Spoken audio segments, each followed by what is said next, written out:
What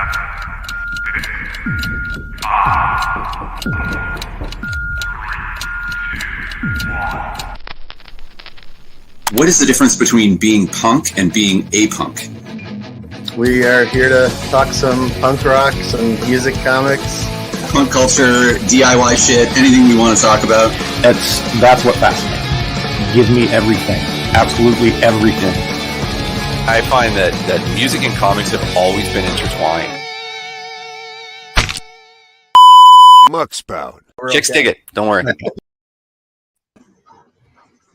we go. All right. Hello and welcome. Muckspout episode 7. We've got Joan Smith and sorry, what's your name, dude? Tom Uas. Cool. I can barely hear you guys. Oh, sorry. Yeah, it's all good. Yeah, and you guys are from a band called Joan Smith and the Jane Does from my neck of the woods, Toronto. Mm-hmm. So how would you give the standard 3 adjective synopsis of your style kind of thing? 3 adjectives. Wailing dance rock. Cool. All right. I like it. I think that's very appropriate. Okay, cool. Yeah. I was definitely dancing at the show I saw you guys at. Right on. So how long have you guys been doing this? I guess this band started in 2018. So we got, I guess, about a year and a half of good in before the pandemic kind of shut everything down. But then we just started releasing singles after that. So we were still pretty productive during that time too. Very cool. Very cool. Did you find that the lockdown was good for kind of focusing your creativity, or was it just kind of like you were just hair on fire the whole time? Or somewhere in between? A little bit of both, for sure. It was both. I think I was losing my mind, hair on fire for a while, and Tom was super stoked. This is great. He loved it. Not a whole lot of creativity in terms of like coming up with new material, but we were sitting on a whole bunch of recordings that we just never got around to. So it was really nice to be able to do that. Yeah, totally. And there was some other shitty things in there too. Yeah. But yeah, it eventually too, like in the last bit of the pandemic, Tom sort of set a deadline for me. I work well on deadlines, and he was like, have 6 songs done or 4 songs done by this day. And I rented my friend's weird math tutoring studio for a week, and just cranked out a few songs then. And by that point, things were like, I kind of enjoyed not missing out on anything and just sort of isolating and writing some tunes, and no one was doing fuck all. So it's great. True. Yeah. I've always found that isolation can be good for creativity if you're in the right headspace. Yes. Because it's just, it was helpful for me with the writing side of things, because, I didn't have any other excuses not to open the laptop and get to work. So it was like every day I was like, all right, this is what I'm doing today. And just, write a bunch of garbage and erase 2/3 of it. It's weird to talk about the pandemic like that, because like there was obviously so much horribleness, but it was a lot of goodness for a lot of things, especially creativity. Like I had 60 pages of a comic together, and I ended up pumping out like another up to 211 pages and putting out a book. Like it just, wow. There was like gave you time, and you had to focus your energy somewhere, because otherwise you go crazy at that time. Yeah. Mm-hmm. Sure. For sure. So the recording process during like a lockdown situation, can you explain how like that all went down? Did you guys meet up together? Was there, Well, we're actually married. So okay. So you're in the bubble. We're in the bubble. Easy. And at the time we lived in Peterborough. So for the American guys, it's a but it's a pretty small town, about an hour and a half outside of Toronto. So we had a pretty big house. We had a lot of space. So we had a home studio. So amazing. That part, I mean, it was there was very a big beneficial. One of the things that was in the house was this giant freezer. You could, could fit an entire moose in there, I guess. So I just kind of baffled the hell out of it, and we had the best soundproofing little ISO booth. Yeah. Interesting. Very cool. Yeah, my mom's like, why aren't you storing meat in there? It's like, you don't need an enormous meat. Yeah, it's good for amps only. Yeah. And for my American friends, a moose is a giant megafauna animal that we eat up here All the time. Every day. all the time. Yeah, just pull it in the igloo, chop it up. That is Yeah, it's good. Does everybody have a gigantic freezer? That's right. Yeah, we call it Canada.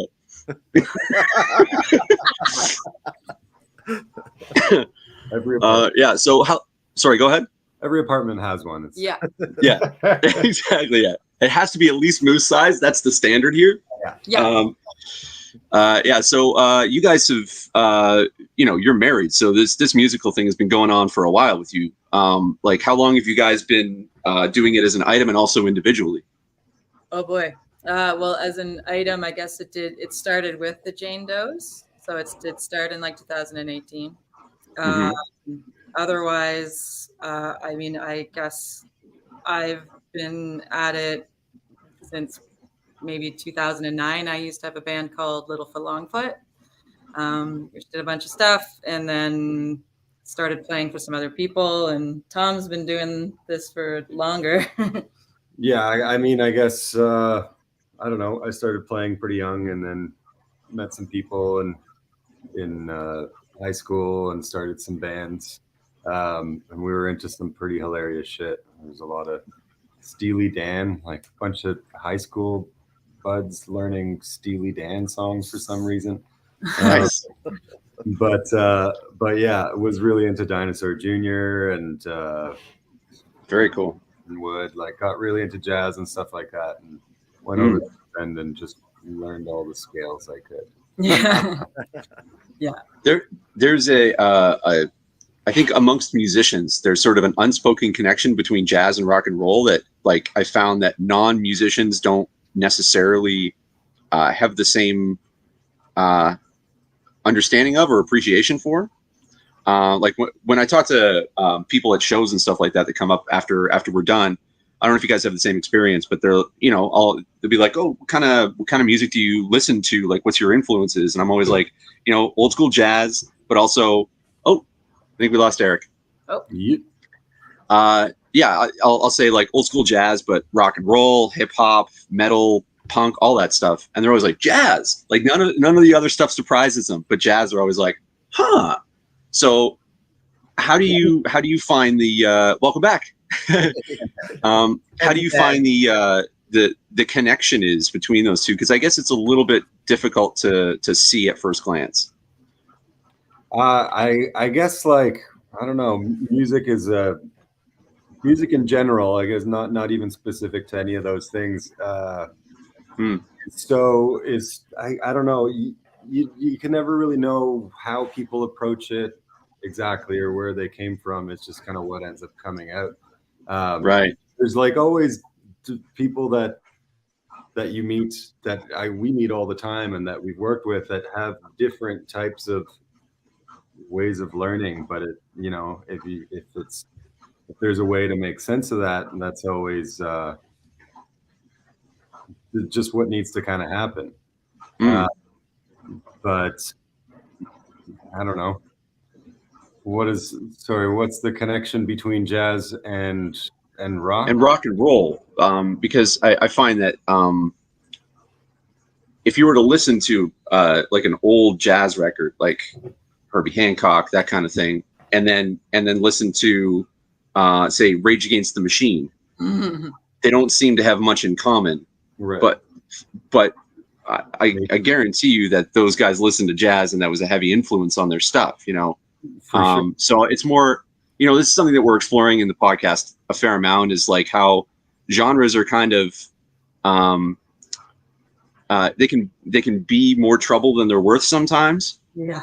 And like finding the connections between things rather than keeping them in separate boxes. And, like what kind of things do you draw from jazz that you bring to the table?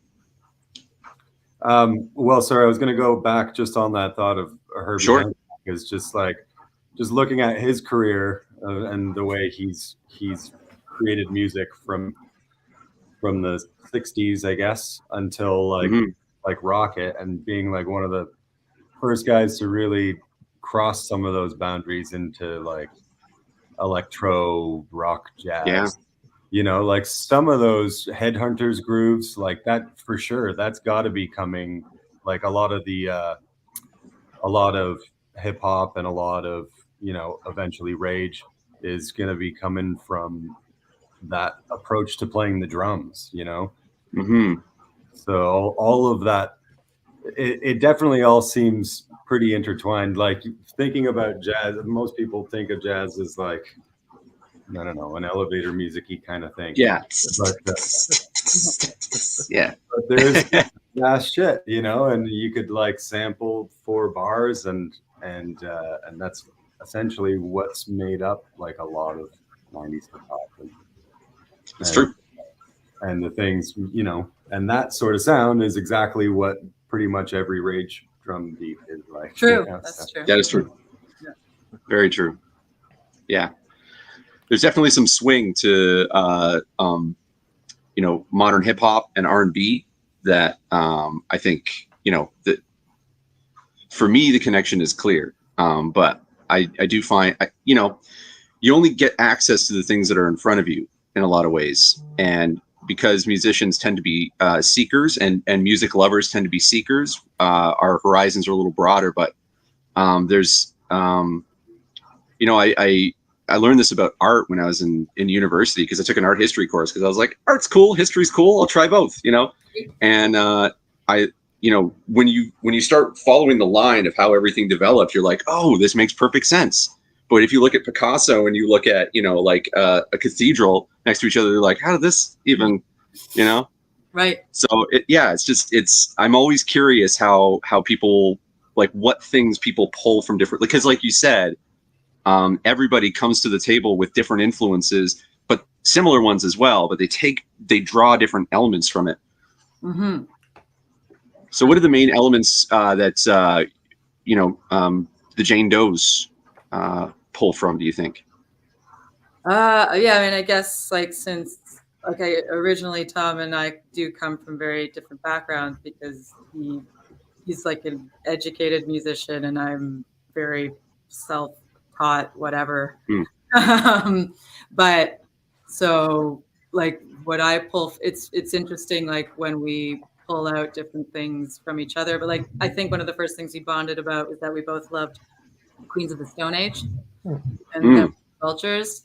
Like really talked about those albums a lot, and so yeah, Queens of the Stone Age is definitely a very big part of everything that I think that we're doing.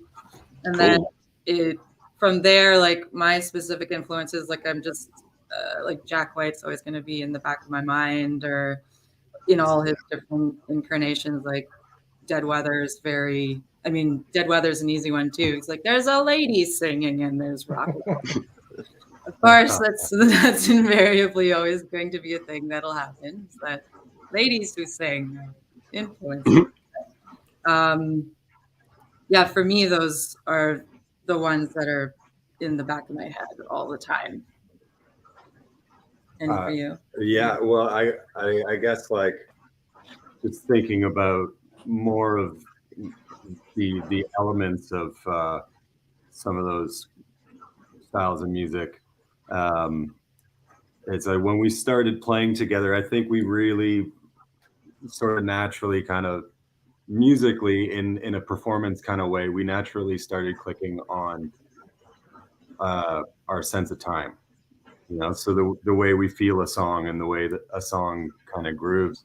And it's something that, I don't know, I guess we've kind of found that we are quite particular on, you know, having a bunch of different people involved. And it's interesting too, because whenever we have new people involved, like everyone we've had in the band has brought such a badass thing, you know, their own thing, but there's always little bits that some of them approach it a different way, or you could feel them you could hear them feeling it another way. But that's something that like Joan and I, when we started playing together, it's just like that idea of the way the song is supposed to feel, and if it's supposed to be straight, if it's supposed to be laid back, if this section, which is another interesting thing about Rage, because like we did during the pandemic, we did a Rage live stream, which we're going to revisit this winter. Yeah, it was so much fun. We learned 8 songs, and we using that same device, the Jam Man, we just loaded. Our friend Lyle did a bunch of drums. He just played along to the 8 songs that we did, and then I threw some bass down, and then organized it so that we could perform it and have those elements kind of come in and out. But the most hilarious thing that we found is like the tempo is all over the place, and it's like you don't really notice because it just feels so goddamn good. But it's kind of comical how much the tempo moves, and it makes sense the way Zach is delivering the lyrics for certain things to slow down, and then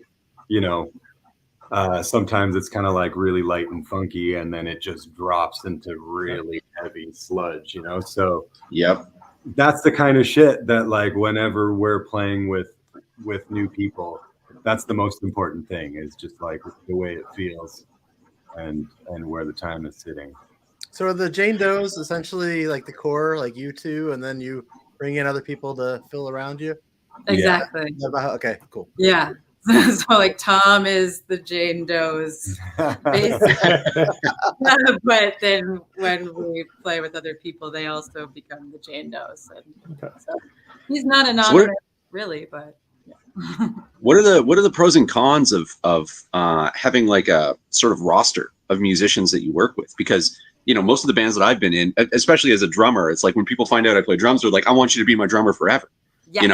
And like I end up kind of dancing in other circles because drumming is kind of a mercenary deal, but a lot of the bands that I'm in, it's like a fixed kind of situation. So can you kind of like lay out how, like, what works and what you find challenging about kind of, exploring different people all the time? Totally. Yeah. Because my other band from the past, Littlefoot Longfoot, it was always set people. Like I had never like really even occurred to me to have the concept of like subbing people out if somebody couldn't do something. So there was a lot of times that I was available and maybe presented with like a cool opportunity, but I had to say no because I wasn't available or the organ player wasn't available, because we're a set group of people. So that was a huge bummer. And so when Tom and I started this project, part of it was like, well, as long as we're there, we're going to make it happen. And even there was like a time when Tom was on tour when I was offered something and I was like, well, I'll just play with the drum machine by myself and I'll do the gig. So it's like, it's always about making it happen. But obviously having core members is also a beautiful, wonderful feeling of all feeling like a bunch of pirates on a ship, and you're all a team and you're going to go fuck shit up wherever you go. And all feel each other and you can read each other's minds. So getting to know somebody else, the way that they groove or like the way that they smell or whatever it is. Smell is a big part of being in. That comes up more than you'd think. Yeah, if you can deal with that smell. Yeah. Yeah. Totally. Especially me. I drum without my shoes on. So like if I worked all day, it's like, sorry guys. What you get? So yeah, it's like, it's really cool to be able to play with all these different people. But like recently, like we've had the good fortune of mostly playing with one bassist named Vivian Wilder, and she's an artist unto herself, but she's super rad and we get to hang out and she understands where we're coming from and we understand where she's coming from. And so becoming more of a team is amazing. It's like an amazing feeling. But also she's like we have a gig in January, and she's like, shit, I'm going to be away in Mexico. So it's like, then we have another amazing bass player named Andrew Bolus who can do it as well. And we're like, we can still do the gig. So fuck yeah. Like, That's awesome. yeah. That's awesome. Mm-hmm. You guys must be pretty damn good at this if you have people just like kind of lining up to take the gig. Like that's pretty badass. It is.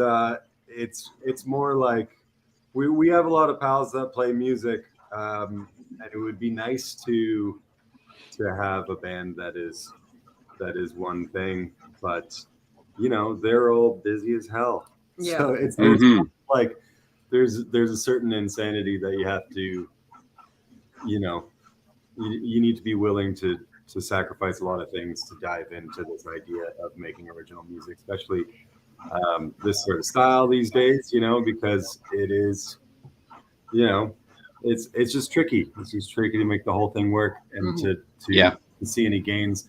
And especially when things are kind of working, like Joan was saying, it's just like you want to be able to get the next gig and be able to feel confident that someone can do it, that the whole band can do it. And as long as we're there, then we feel good about that. And now that there's a bunch of people that we know that can do it, hopefully one of them isn't busy touring. Yeah. Right. Because it's the world more successful than we are right now. So. Yeah. But yeah, like it's the world we live in too, because we play for other artists as well. Like we are, like it's our full-time job.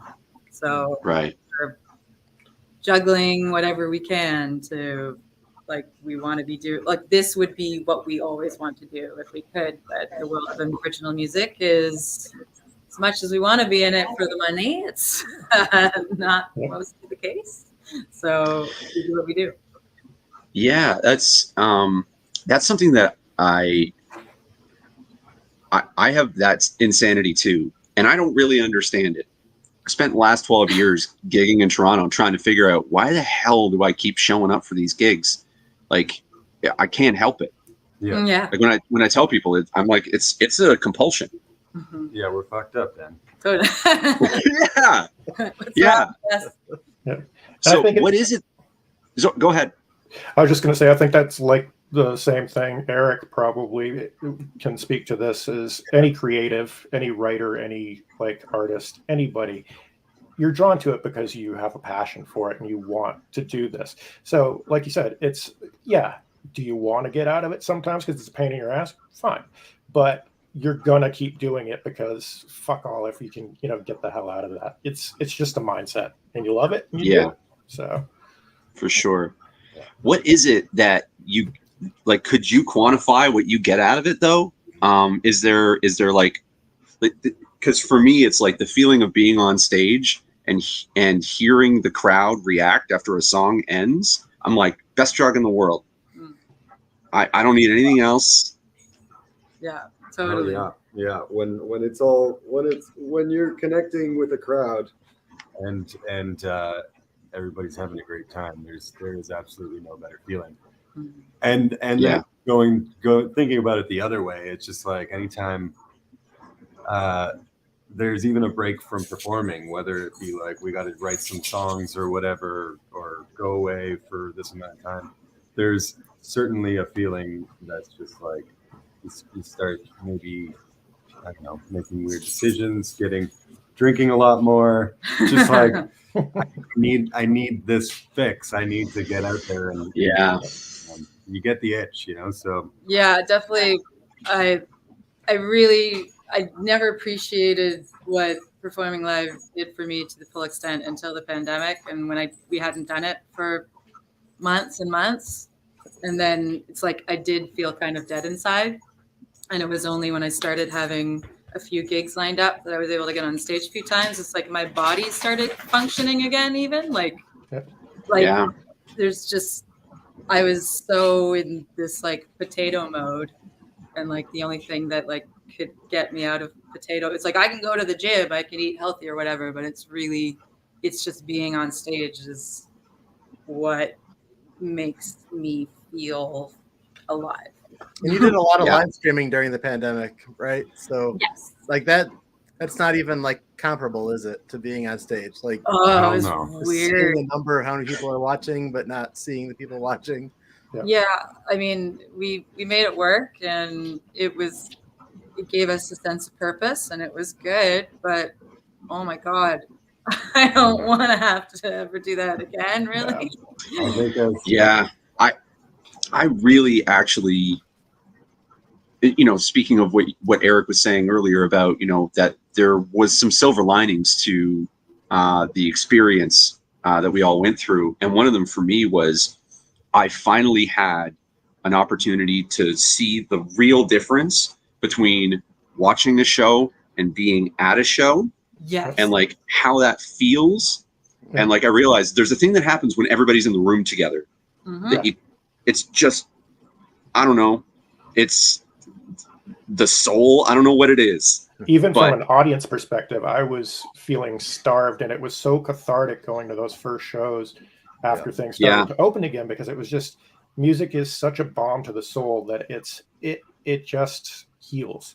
And to not be able to have that in your life, like you were saying, it feels, like you were going through the motions day to day in COVID times.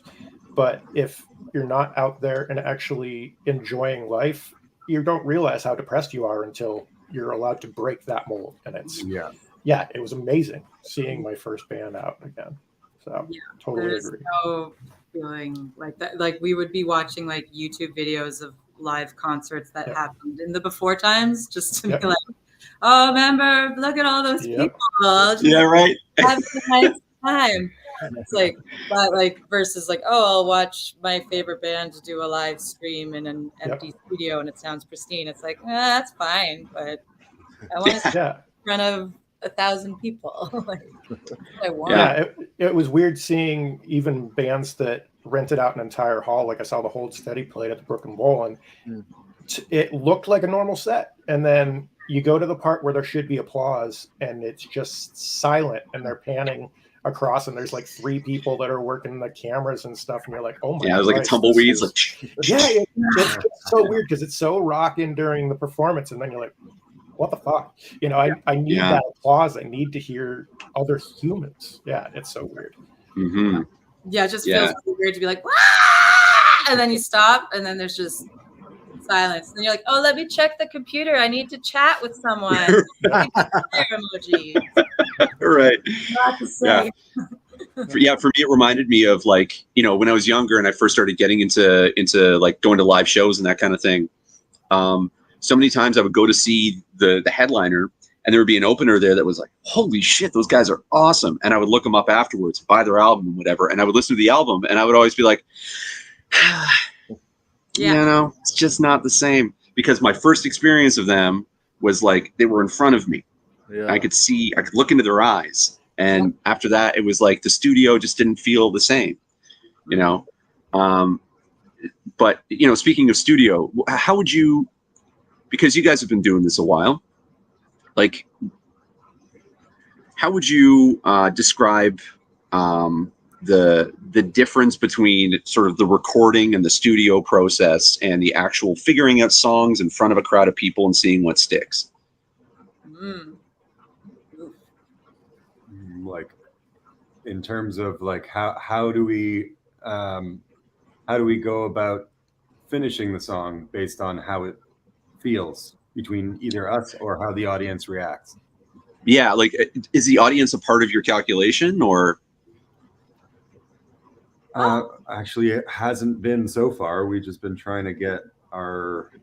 I guess I do consider that when I'm writing. We think about it in moments of the song, like how could this hit, but they're never really tested on an audience. Yeah, I guess we just sort of dive in and record, right? Record, and then a demo is sent to whoever we're playing with, and then it can. So you record first?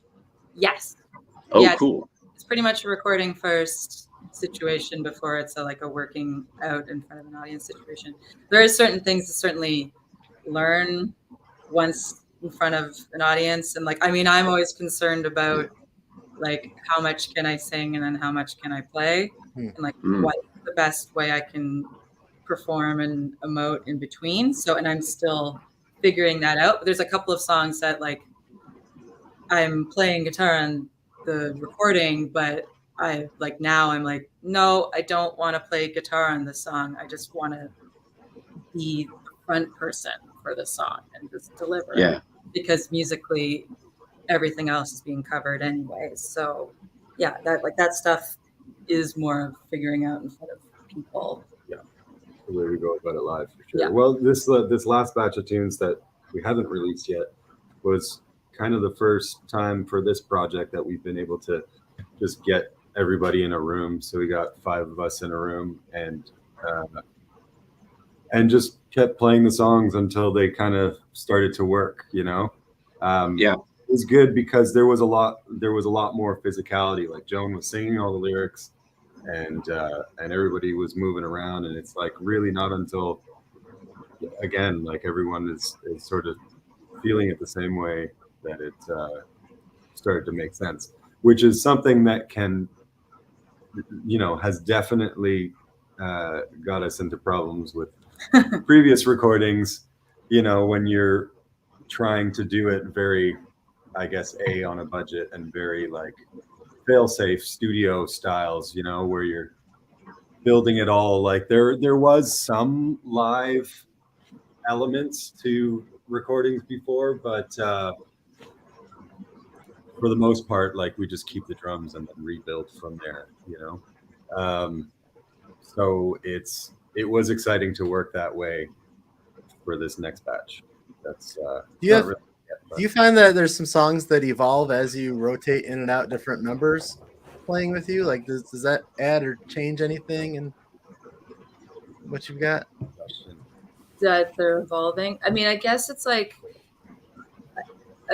one of the like downfalls of having the constant rotating cast is that sometimes you're not given the opportunity to evolve. Because when you're working with someone new again, you're like, all right, now you get to learn the songs, so we have to stick with the way it's on recording versus like, let's stretch this out or let's do this or that. Like it's like the other night I like decided to like lie on the floor while I sang through part of it, but I'm like, is this going to throw anybody off because I've never done this before?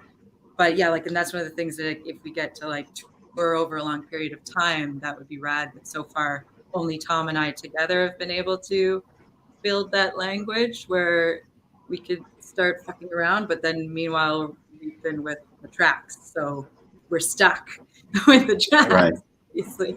So it's more about like, what will we visually do or something like that. But it would be a huge luxury and hopefully a goal soon to have at least a whole bunch of dates with the same people, and then we can start letting things organically evolve a bit more. Right.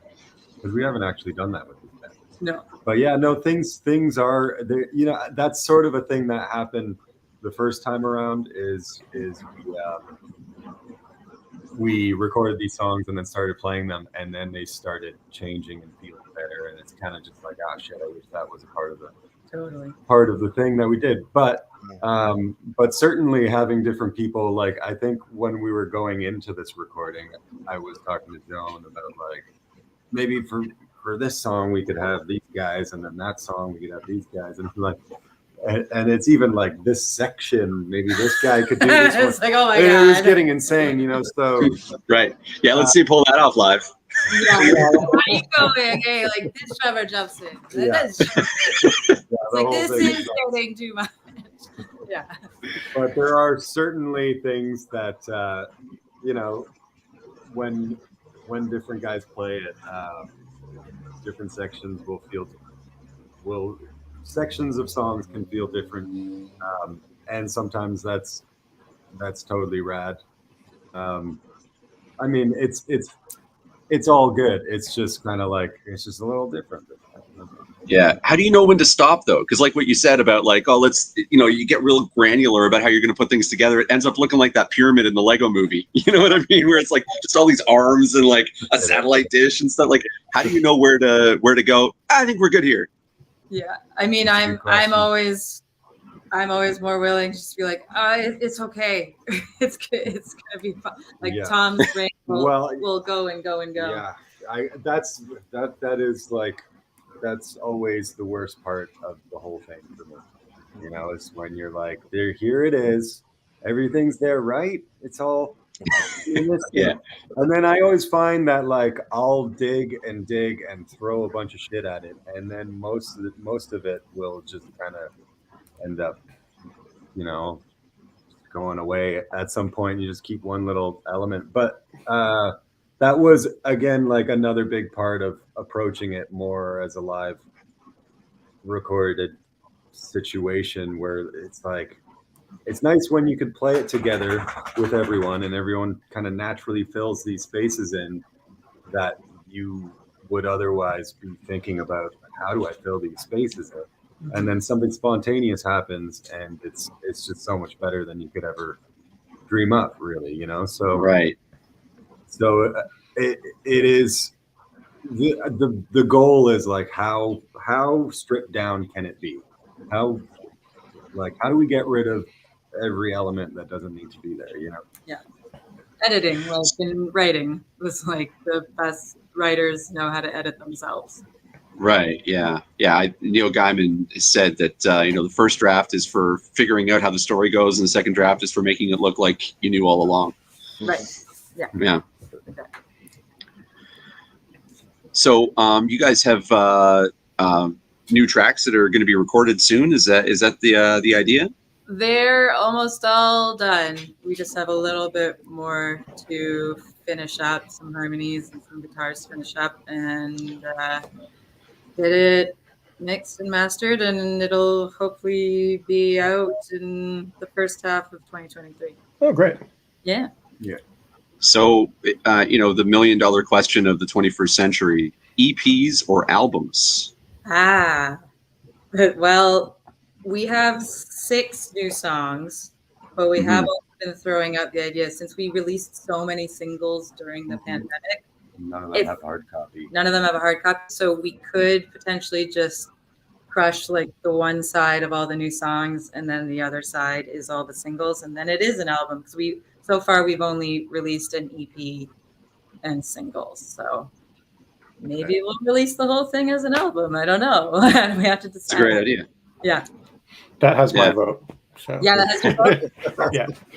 Awesome. Lots of people do that now. I was noticing there's a lot of bands nowadays that they'll release songs as singles, and then when they release the next song that's going to be on the album, they'll release the single as the 2 songs and just get it pushed back up in the algorithm. So it's kind of a way of like cheating the system a little bit. I think that's actually kind of a smart idea.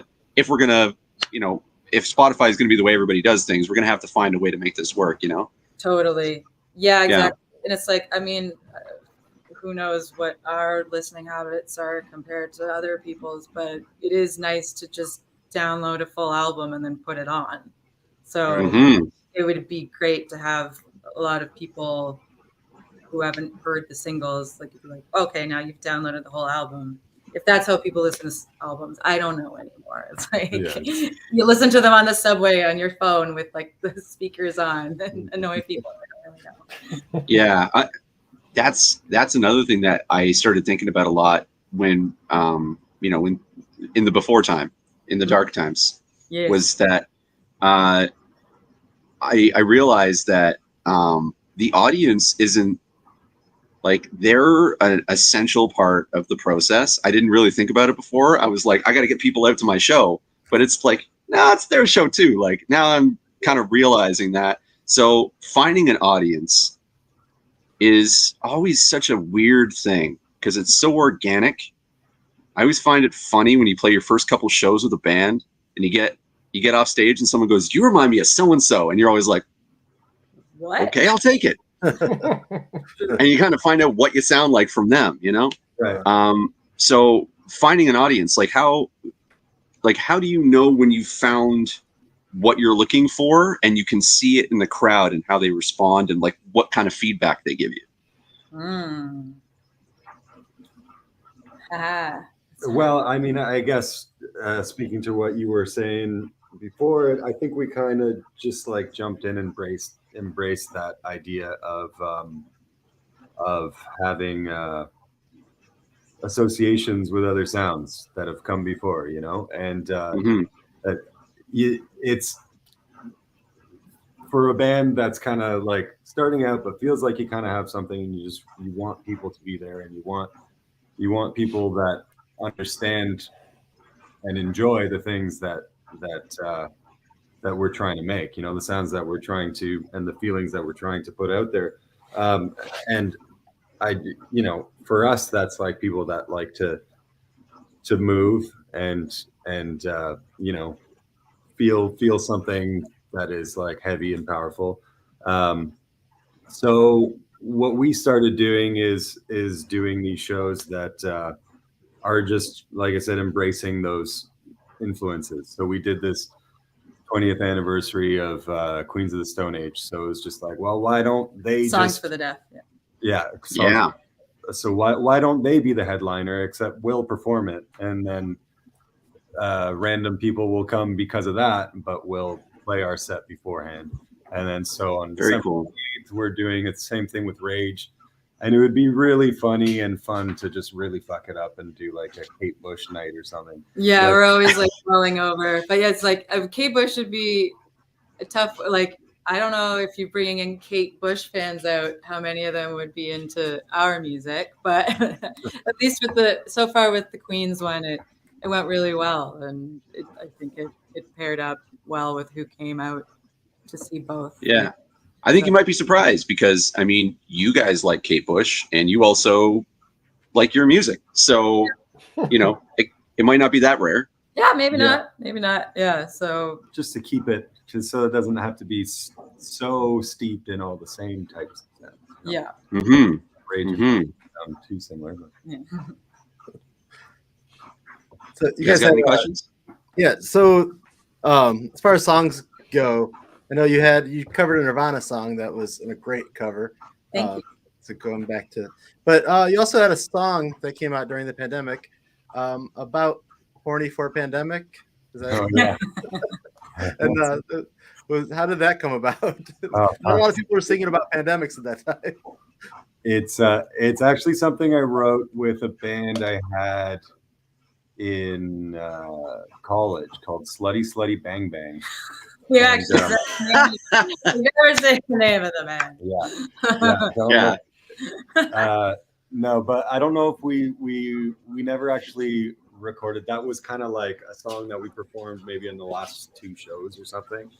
But yeah, that's how long ago I wrote that song somehow. Okay.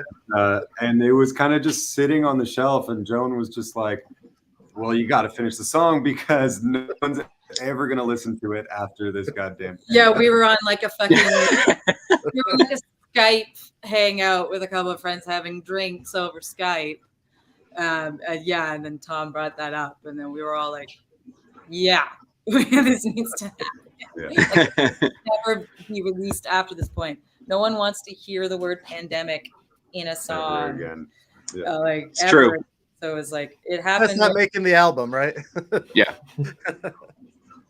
Yeah, but it was like we like adapted the lyrics a bit, and then we have a dog. It's licking Tom's face. She wants all the just appearance. And then we got this artist, Friendly Rich, to contribute as well. We're actually playing in his band right now on a few days. Very cool. Yeah, he's a super cool artist, and he added a whole bunch of super rad weirdness to the song as well, and really embraced the concept. So that's awesome. Yeah, the best line he had in that was that you invested in the wrong bomb. Like, I thought that was such like a brilliant line. It's like, right, yeah, it's just germ warfare is all we need, you know? Yeah, it's true. Guns. It's true. So you guys talked about Rage a little bit, and it's clear that like message is really important in your music because your lyrics are very like they're not. There's a lot of intentional meaning. It feels to the songs. So I'm curious, how do you see like because people can write music that can be interpreted in a million ways. Like last week, we had an interview with a buddy of mine that I'm in a band with, and we're purely instrumental. And there's a power to that because it's, the audience can interpret it how they like, and the name of the song will give them a hint, but they can kind of see whatever they want in their head. But there is something very clearly very powerful about music and the message it can deliver. And we're a punk rock podcast, so it's kind of, punk is about message over anything else, I think. Yes. So what kind of message do you find kind of like ends up coming through in your writing? I mean, I certainly, with my lyrics, it's like, I try to write from experience no matter what, and that's always going to be being a woman who's dealt mostly with men in the music industry my whole life, and like the title track from our EP, like I wrote about Joan Gomeshi, like right back when all that shit was happening, and but so it's like a lot of feminist leanings. There's a lot of environmental concerns in like the last couple of years, like the amount of like white supremacy that seems to be coming more and more in the forefront, and how disturbing all of that is. It's like those are like the main messages. Like that's always been like I'm really glad that you take that from it, because that's really important to us to have music with a message. For sure. It's like, it's not just for like, I love to love, or I love to drink. Yeah. That stuff is great. It's fun too, but it's like, it's gonna be there. It's gonna be there. If you think about something, if you go a little bit deeper, like, and try to express some sort of issue you have with yourself or someone or society or government, like it's all those other ideas are just a piece of that, and then it becomes relatable once you start throwing those things in there, and then at the same time, people could kind of, like your instrumental band, stray into different directions with how that actually relates to them, and what it means. Well, that's a very fascinating thing about even being in an instrumental band, is like, because the origin of the band is a very personal thing. So the front man lost his voice to cancer, which is why we have a purely instrumental project. The band is his voice now, and so that is a very personal thing. But people like, they're so receptive, and they hear the music. In the music, they can hear that is what we're doing, that there's an underlying purpose to what we're creating, which is we are Rui's voice. And like, the personal becomes the universal, because we can all connect with that. And I was wondering if you can speak to, like, the two of you are married, and so I'm also in a long-term partnership, and I understand that when something happens to Kim, my partner, it also happens to me, and I don't necessarily feel it the same way, but I do. I get a deeper understanding of how it would feel to be not a dude, put simply. So like, what are both of your experiences with dealing with having a female fronted band in the current era? You want to answer that first? Yeah, I guess there's always I guess things that people put in their head as stereotypical ways things go. One of the most unbelievable ones for me, was when we first started out and we're just kind of like cold calling and trying to make anything work, and and Joan's frustrated, she's not getting any responses, and there was certain times where I would just be like, well, let me try. So, you know, as soon as I start, then we have a whole different conversation, a whole different email thread. And it is bizarre to see the whole thing, you know, because I'm looking at my email, but I'm also looking at hers. And I'm like, how is this? We're talking about the same thing. We're doing asking the same questions. And yeah. Have you considered misspelling your name as John for like your emails? Yeah, it's a good idea. I know. Representing Joan Smith. Yeah, because I think sometimes, and you tell a male that it's like, oh yeah, but you're overblowing that. And I think that's probably the way I thought of it. Just like, oh no. It's just probably you're putting it wrong, or that guy's just like that. And then it was like literally, I was like, look at what he wrote to me. Look at what to you. Not always just men too, right? Like women as well. Like in general, like it's there is like I always feel like I have to be way more accommodating and like super friendly, and if I make any kind of demand, it's like, oh, that's gonna get taken as something like, oh, she's a bitch. Like there's so much of that, so it's like the more as I age, it's more like, I guess cool if you think I'm a bitch, that's part of my persona. And like Tom has said that some of his friends like really knew me, but only knew me through like the music or the internet. They thought that I was terrifying. Scary. Yeah, that I was really scary. Like, yeah, I'm so scary.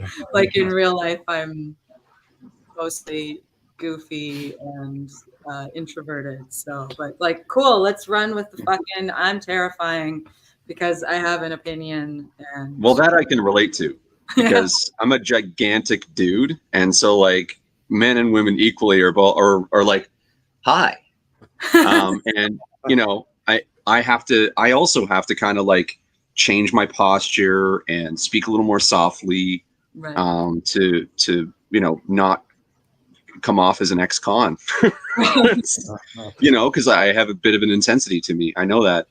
Right. Yeah, but I don't. You know, it's not the same thing. People aren't assuming things about me. They're just, you know, that's just wiring. You know, I'm a big dude, so react accordingly. So I think it's a different thing when it's cultural. But I find it interesting that you said that women do the same. That you've had similar sort of stereotypical issues with people from your own gender. So it's like brainworms then, I guess. Yeah, I think it's built into the way the whole society approaches gender and yeah. Have you seen a change over the years, like for better or worse? Yeah, I think there's certainly more awareness now. Like even recently, someone had pointed me towards this like Gmail plugin about to stop you from sounding indecisive and less direct. It's like, I would actually probably maybe think that's a good idea. Like Gmail's just like, no, say you want that. I'm just saying that. But it was like directed towards me because another woman was like, this is a useful thing to have. And it's because it is being spoken of more but then there's also the other side of that now where it's like, oh, well, you can't be a Karen. You can't be too demanding because then you're a Karen. So, and that's something that a lot of women do to each other as well. It's like, well, you're being a Karen now. It's like, well, so could I ever just say what I want? Like just directly? Yeah. But I've like seen Tom so many times like give very just like direct response, like this should happen. And then the person goes, okay. And I'm like, what? That just happened. You can do that? Did people say okay? Like, right. Yeah.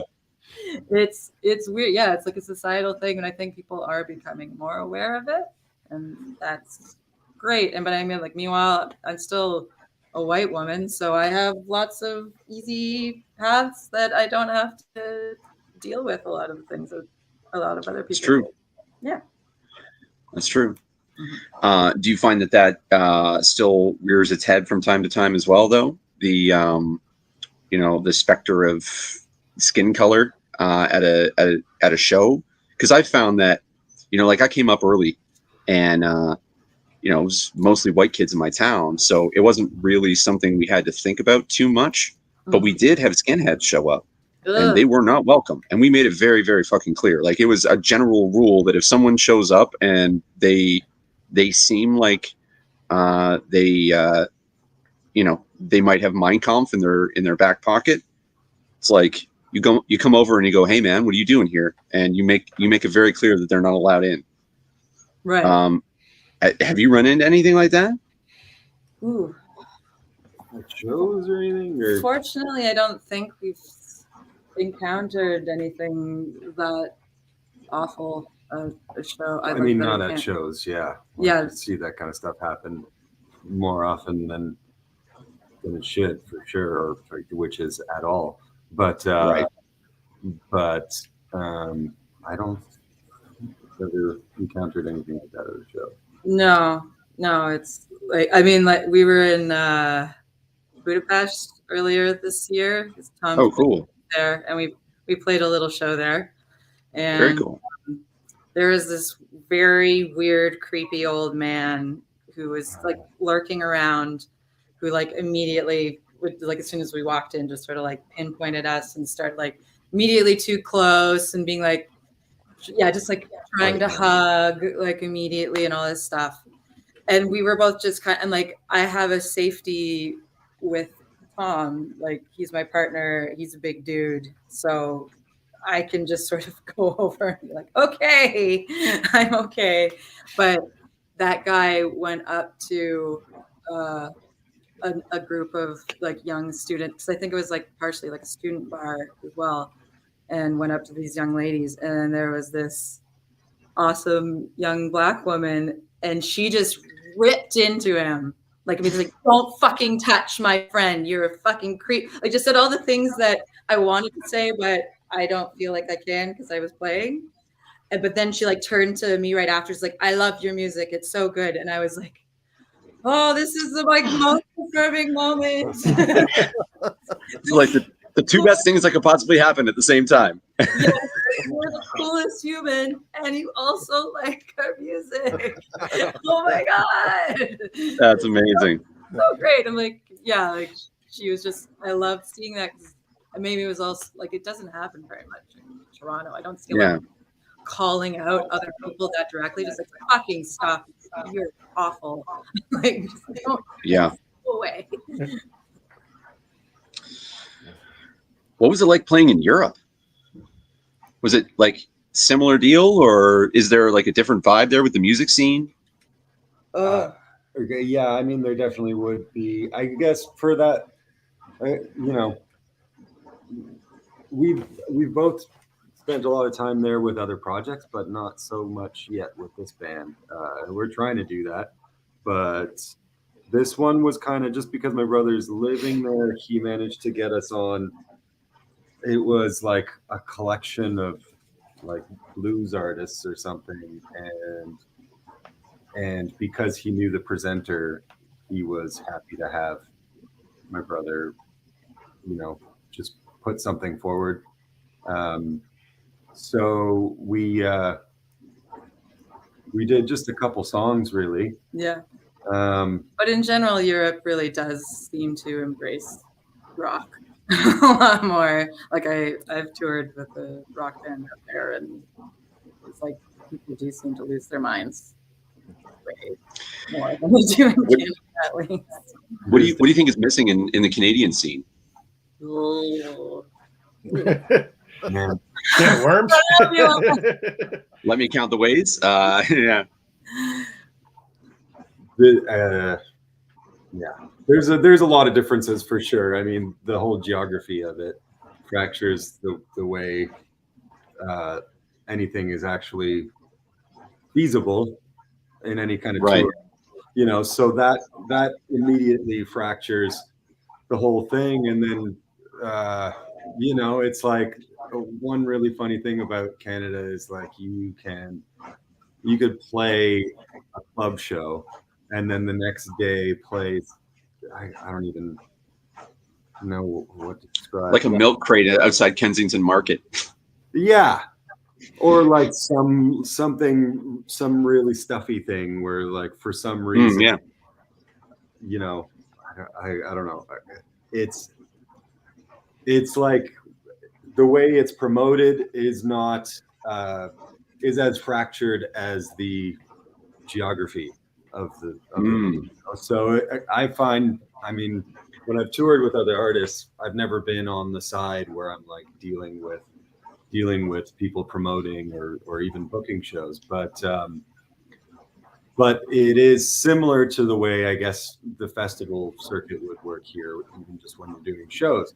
You know, like people will organize what's going on and who's moving. You know, all the venues will talk, and it'll be part of the promotion package. You know, so there is more of a unified blast, generate excitement, and then the way people enjoy stuff is, I mean, I don't even think you can really, like, there is certain regions of places, like I remember playing in Germany, and this is actually a common thing in Germany where you play a show and you like 3 songs in, you're like, man, we're on, but there's nothing we could do that would make anyone give a fuck. So you keep playing, and then it just starts wearing you down, and you're just like, man, I don't think anyone cares about this. Like, I guess here we go, the last song. Let's just finish this. And then you finish the song, and fucking roaring applause. Everyone's on their feet. It's just like, what? Where the hell did you come from? This could have been so much better. They loved the whole time. Yeah. In the German way. But yeah, I guess also in Canada, it's like we're very lucky to have the grant system that we do. Yeah. The grant system, at least right now, it does not want to give money to rock. It's not its favorite thing to give money to, and it's also because the grant system is based on what makes the most money. So it all just sort of the snake eats its tail over and over again. But like we've been told by people who like are professional grant writers, they're like, oh yeah, I stopped doing rock bands because there's no money in it for grants. So, Yeah. like whether that's the demand of humans, but like it's so weird. Like we go to see Jack White or Queens of Stone Age, and suddenly like 40,000 people are all converging in one place. You're like, there's a lot of people who like rock music. Yeah. Yeah. And there was a lot of investment to get all those people in one room to listen to that band all at once. Totally. Yeah. They have no problem spending that cash when they know there's a bottom line. I find that that's the biggest struggle I have as a musician is the barrier to entry is perception rather than actual substance. It's you know, I don't understand how anybody in the actual music industry thinks this is going to work, because it doesn't seem to make sense that you would put advertising ahead of the actual creative process. Yep. And it's always about, like, you know, and I learned this when I was starting to get into indie publishing as well. I wanted to figure out, you know, with my book and with my comic, do I want to go the standard route, find a publisher and, you know, go the traditional way? Or do I want to do it indie and see if I can crowdfund? And I went to these conferences and, you know, sat in on these round tables where people would talk from various different places, some traditional and some indie. And they would say the same thing. They're like, do you have an Instagram following? How many followers do you have? How much engagement do you have? How much content do you put up? And it doesn't matter which route you go. You got to do the same thing. Yep. So my thing was like, maybe it's the way we're doing it. You know, what do you think we could do differently that would kind of help elevate good music? I mean, I guess it's hearing a lot of like labels now will just sign TikTok people that have suddenly blown up. And somebody who's like never even played a live show will suddenly have a label deal, and they'll suddenly be set on a stage in front of 4,000 people. But then like bringing it back to Kate Bush, like her story is that like she was discovered when she was a baby, like 16 or 17, but the label then gave her 2 years to write.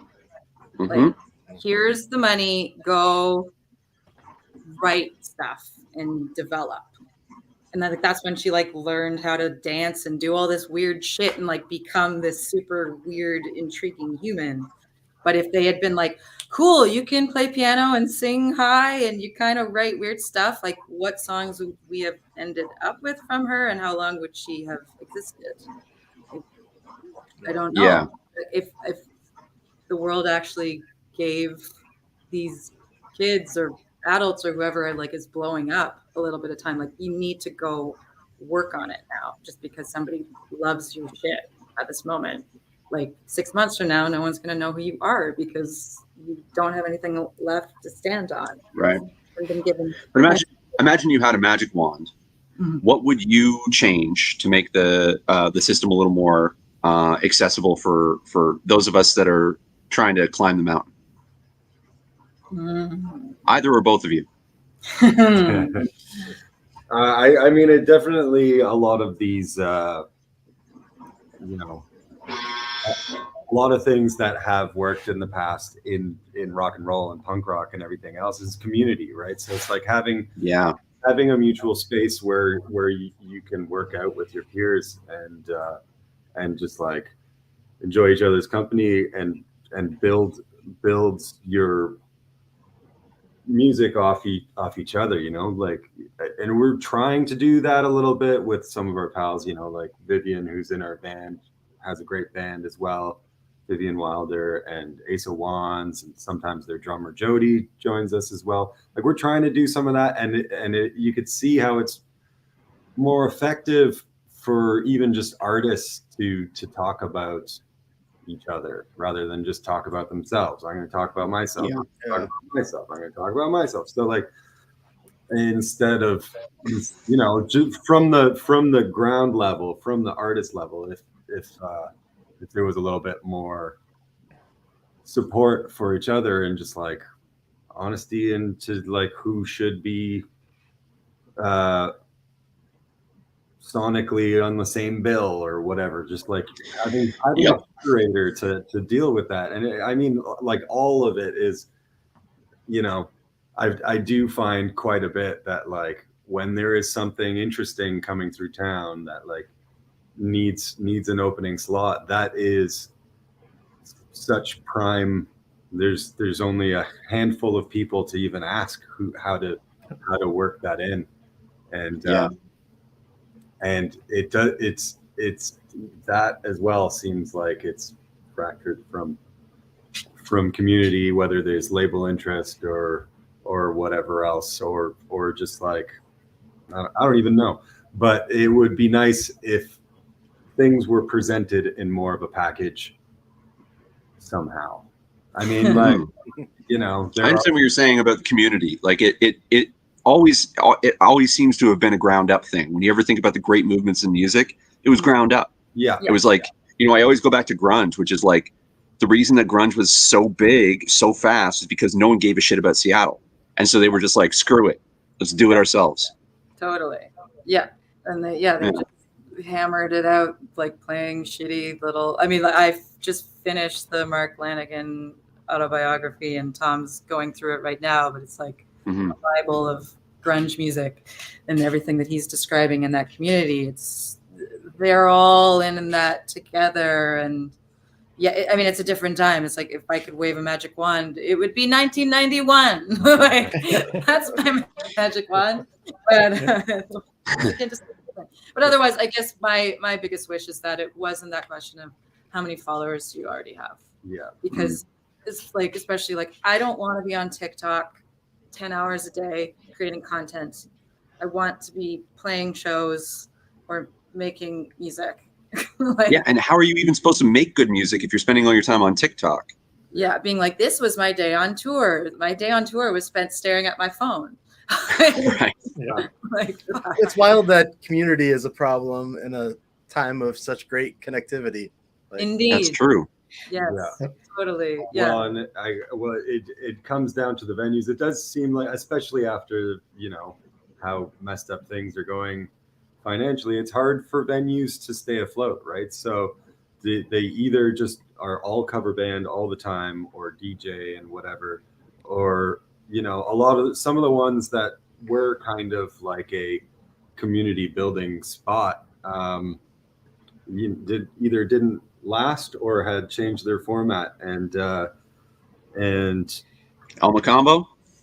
Yeah, Elmo's that's a very big one. different, That's a big and one. it becomes very much about like, cool, let me see how many ticket sales you could do, and if you can't, like they throw the risk of the whole night on one band, then it becomes the same thing where it's like, well, we just need to work on our band, and how do we get all the people that we can get out on this one night, which is of course what everyone wants to do and what everyone's gonna do if they have an original band, but it's like, I don't know, that I think one of the challenges in Toronto in particular is that venues and musicians are not connected. Totally. And what I mean by that is musicians don't own venues, because that's how it used to be. Yeah. You know, like it wasn't so long ago that the Orbit Room had some killer shit going on, and that's because it's Alex Lifeson. Yeah. You know, who's going to care more about Canadian music than, you know, the quintessential Canadian musician? Yeah.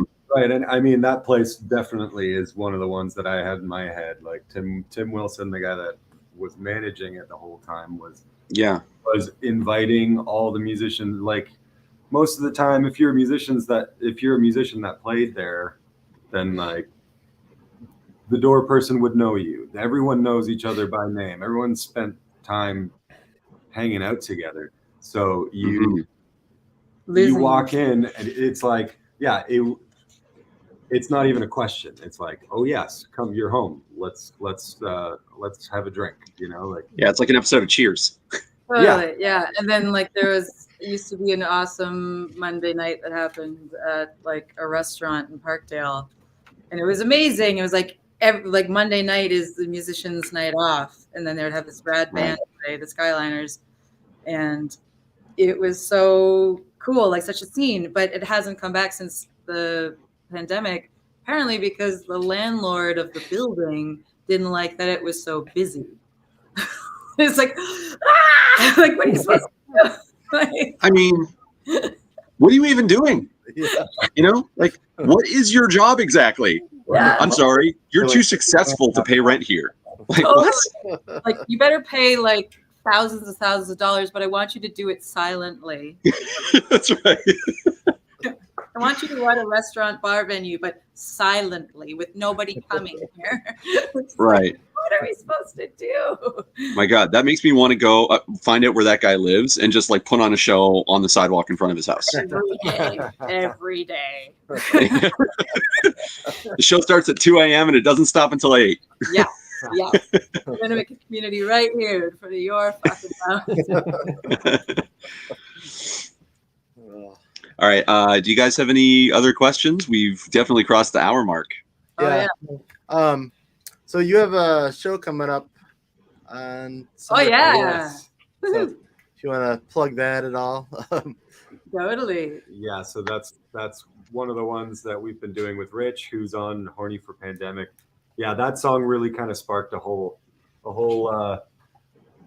new thing. So we're going to be doing a record with him in the new year as well. But he is just like a beautiful madman. We every gig is like, he doesn't know what the hell he's going to do. All we could hope. It's like playing with Frank Zappa. No? It's very like it's not such a stern taskmaster. He's far more fun. But he's like I'm gonna fuck this pig like a toy pig. But that just happened the other night, and he almost like broke his leg falling off a chair, and it's all. Jesus. And then he choked himself with his belt, and it's like hilarious performance art. Yeah. And then that's an Owen sound. Yeah, Owen sound. Okay. Hartwood Hall, which is a great place to see music as well. They always have great sound. And it's nice and comfortable.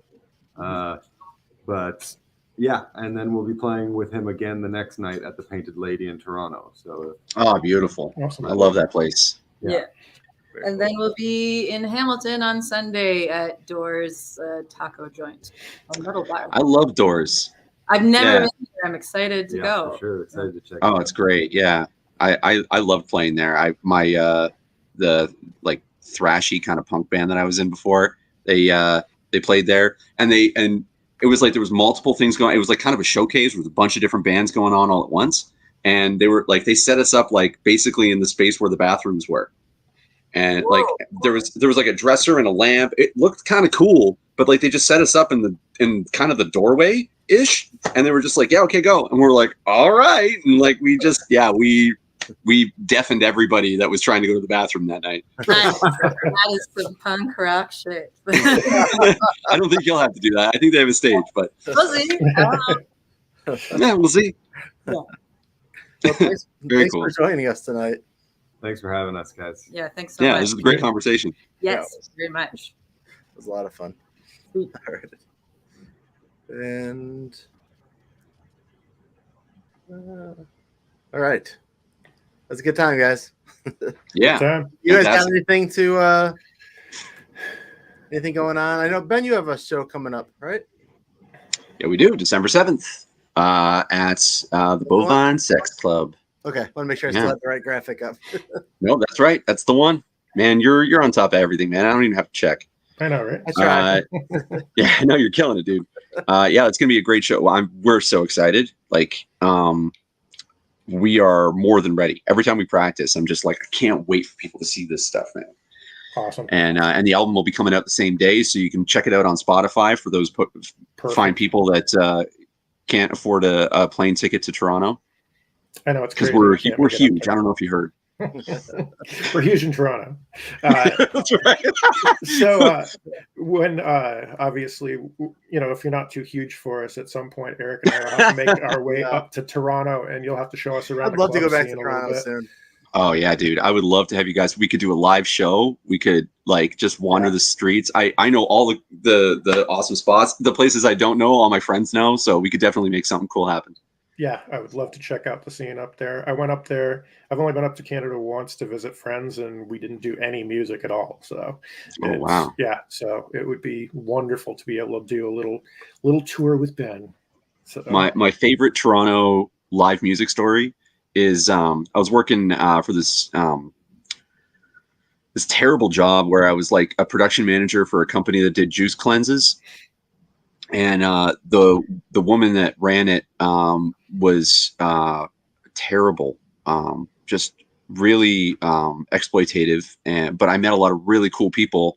And the thing is, she hired a lot of people that were like, brand new to the country and didn't really have any prospects. And so I met some really interesting people, but they didn't really know the city very well. And so one of my coworkers loves music. And he said he'd never been to a live show before. Really? And I was like, what? And so I think it was like end of November around this time. This is years ago. And I met up with him near the downtown area. And we started walking. And it was freezing cold. And we were not properly dressed because it was, you guys don't know Toronto, but it can be 30. And then all of a sudden it's, 15, just like that. Wow. Depending on the wind and the sun and all that kind of stuff. So it can change on a dime. And so we were okay for the day. And then, the sun set and we were like, oh man, it's fucking cold. And so we're kind of just like huddled and moving as fast as we can down the street. And we get to the spot and I'm like, this is it right here. My buddy's putting on a show. And we pop in and then just head down the stairs. And all of a sudden it's like, it's warm, it's bright. There's a crowd of people. There's crazy music playing. It was just like, that's the thing I love about Toronto, especially in the cold, is like, the streets look empty. Everything looks desolate, but then you go inside and it's just like life everywhere. Nice. It's exploding. Yeah. Yeah. That's awesome. Yeah. John, you got Beautiful anything going place on to promote? What's that? We don't have a whole lot going on. Basically, through the end of the year, I'm just hanging out with you guys is my big thing. So, Well, things are rolling with Bad Bug, though, right?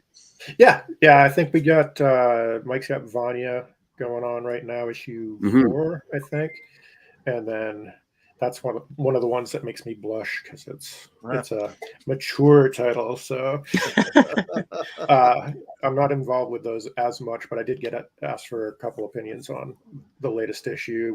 We had just wrapped Rosebud Manor last week, I think, so that did pretty well. I can't wait for that one to come in. Yeah, and I actually got my first comic paycheck ever. Like so I felt like, all right. Yeah. You know, my wife was actually like, I'm proud of you. I'm like, it wasn't, Marvel money or anything, right? She's like, yeah, but you're still putting yourself out there. I'm like, it's true. That's Plus, what when you start to hear about Marvel money, sometimes it's not all that anyway. No, I know. Right. Yeah. That's the joke. But yeah. Right. Yeah. Oh, that's great. What about you, Eric? What you got going on? Still got Blister on Amazon. Mm-hmm. And the Chronicles of the Essence Guard. Oh yeah, beautiful. Actually, Muckspout production is it launched the 4th season just last Wednesday.